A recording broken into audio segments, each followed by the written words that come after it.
Olá, bom dia. Olá, bom dia. Quarta-feira, 9 de novembro. Acompanhe as notícias desta edição do Jornal Visual. O setor de seguros é um dos que mais crescem no Brasil. Uma nova exposição dos pintores com a boca e os pés está em um lugar estratégico para promover a inclusão social. E ainda, as notícias do esporte. O Jornal Visual começa agora, o único em rede nacional que você assiste em Libras. As empresas de todo o país acumulam uma dívida de mais de 16 bilhões de reais com o FGTS, o Fundo de Garantia por Tempo de Serviço. Um calote ao trabalhador, Cláudia. Pois é, Jonatas. A Caixa Econômica Federal recomenda que os empregados acompanhem os extratos para saber se o benefício está sendo depositado. Os sindicatos pedem mais fiscalização. A dívida das empresas com os trabalhadores aparece no relatório anual de gestão do Fundo de Garantia por Tempo de Serviço, o FGTS. Até o final do ano passado, eram 340 mil processos de cobrança, ações administrativas, judiciais ou em fase de negociação. O total que as empresas deveriam ter depositado na conta dos trabalhadores chega a 16 bilhões e 200 milhões de reais. O Ministério do Trabalho tem usado o cruzamento de informações de diferentes cadastros do governo para identificar as empresas que deixam de pagar o Fundo de Garantia dos trabalhadores. Mas os sindicatos querem a contratação de mais auditores para aumentar o número de empresas visitadas e apertar a fiscalização. A partir desta fiscalização que o Ministério do Trabalho faz junto à empresa, gera um processo administrativo contra a empresa e, portanto, gera uma certidão negativa de que aquela empresa não depositou os recursos e ela deixa de acessar alguns financiamentos públicos. É importante que ele trace esse caminho. Primeiro vá à empresa, depois procure o sindicato ou a DRT local, né? Ou, no final, caso a empresa não consiga fazer o recolhimento, ele procure a Justiça do Trabalho. Com a estabilidade econômica, o setor de seguros é um dos que mais crescem no Brasil. Mas é preciso alguns cuidados na hora de contratar. O mercado promissor atrai também seguradoras clandestinas. O setor de seguros no Brasil deve crescer 12% este ano. A cada dia, mais brasileiros fazem algum tipo de seguro. Carros, vida, saúde, funeral e até seguro viagem. Mas é preciso ficar atento ao que será coberto e os valores das indenizações. Veja se está tudo no contrato. Pesquise preços e benefícios em pelo menos 3 empresas. Seguros só podem ser feitos com corretores habilitados pela SUSEP, Superintendência de Seguros Privados. Verifique se a seguradora tem autorização para operar através do site www.susep.gov.br. Além de seguir essas orientações, a SUSEP faz um alerta. Atualmente no Brasil, pelo menos 300 empresas atuam de forma irregular, sem registro. São empresas brasileiras e estrangeiras que vendem seguros sem autorização do órgão que regula o setor.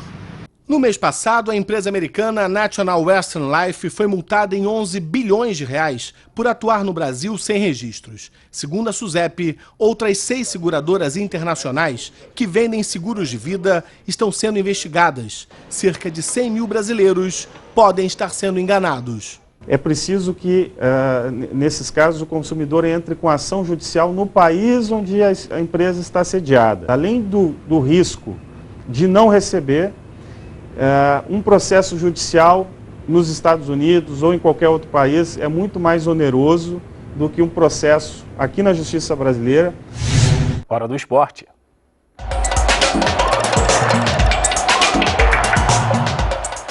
Bom dia. 3 destaques do futebol nesta semana. Primeiro, logo mais, pela Copa Sul-Americana, o Vasco da Gama vai enfrentar o Universitário do Peru. O Vasco é o único time brasileiro que segue na competição. E hoje precisa vencer a partida por 2 gols de diferença para então seguir na competição e chegar à fase semifinal. O Vasco, jogar com a equipe completa, realmente é o grande favorito e deve reverter essa situação, deve realmente passar para a próxima fase. Amanhã, quinta-feira, vamos ter aí o jogo da seleção brasileira. O Brasil fará 2 amistosos, um amanhã contra o Gabão e depois contra a seleção do Egito. São 2 jogos que nada vão acrescentar ao técnico Mano Menezes, a não ser, é claro, a vitória para deixar a posição do treinador mais tranquila no comando da seleção brasileira. A seleção só vai ter jogadores que atuam no exterior, nenhum jogador do Brasil foi convocado, estamos em uma fase final do Campeonato Brasileiro e a expectativa era exatamente pelo Kaká. A volta do Kaká à seleção depois da Copa do Mundo da África do Sul. Mas o Kaká se machucou pelo Real Madrid e não vai estar atuando pela seleção brasileira. Era realmente o grande apelo, era a grande novidade da seleção, era a expectativa da seleção, era ver essa volta do Kaká. O jogo contra o Gabão amanhã, para a seleção brasileira, não vai rigorosamente acrescentar nada. E no final de semana vamos ter aí mais uma rodada do Campeonato Brasileiro. Faltam 5 rodadas para acabar a competição. A briga está realmente indefinida pela primeira posição. 5 equipes ainda estão na briga pelo título. O campeonato está muito equilibrado, bem disputado e fica a certeza de que vamos ter mais 5 rodadas de indefinição para saber realmente só lá no final, na última semana, quem vai ser realmente o grande campeão brasileiro. Para você, um abraço e até a próxima semana.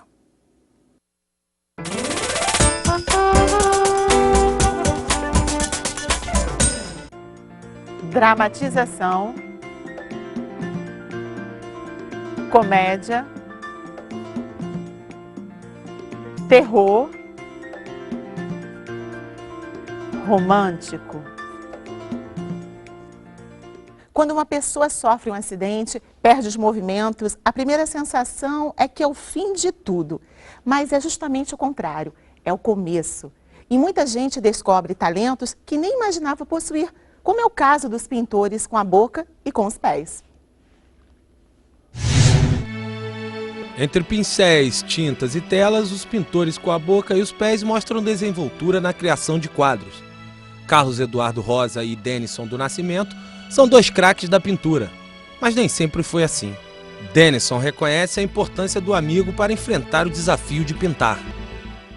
Os quadros pintados por 5 artistas do Rio estão expostos no restaurante Castelo do Vinho, localizado no bairro de Jacarepaguá, zona oeste do Rio.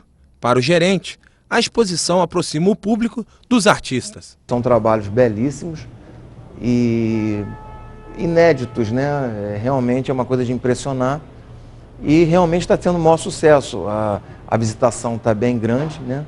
As pessoas realmente estão interessadas, inclusive até para adquirir obras. Ao todo, são 17 telas em cores e detalhes que impressionam os frequentadores. Marion Correia, o filho João Pedro e o primo francês que está de férias no Rio se surpreenderam com os trabalhos. Não tem palavras para descrever a beleza da pintura. Como é que uma pessoa com a boca consegue demonstrar, ilustrar toda uma imagem com pequenos detalhes. E é um dom divino. A Associação de Pintores com a Boca e os Pés mantém uma página na internet com o cadastro atualizado dos artistas. O site divulga o trabalho dos pintores e ajuda a promover a integração de profissionais no Brasil e no mundo. O mundo conta com aproximadamente 1000 pintores com a boca e os pés. No Brasil, são cerca de 50 artistas. Carlos Eduardo Rosa e Denison do Nascimento são 2 craques da pintura. Eu comecei a ficar focado com a arte, a estudar um pouco mais sobre artistas, pintores do mundo todo, onde isso passou a me interessar. Por causa disso, passou a me interessar conhecer outros países, como França, na Itália, Europa em geral, e conhecer um pouco o lugar de cada artista, o que influenciou cada um. Então, mudou minha vida radicalmente. É uma coisa que eu não fazia nem com a mão, aí faço com a boca. É como se estivesse me libertando de uma limitação.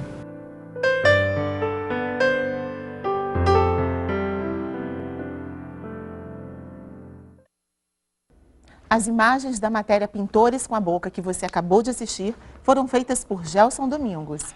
Na manhã deste domingo, trabalhando pela TV Bandeirantes, o cinegrafista acompanhava uma operação policial de combate ao tráfico de drogas na favela de Antares, em Santa Cruz, zona oeste do Rio.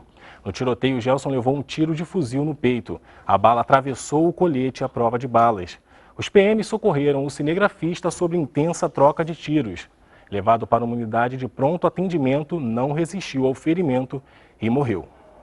O Jornal Visual encerra agora com imagens do cinegrafista Gelson Domingos.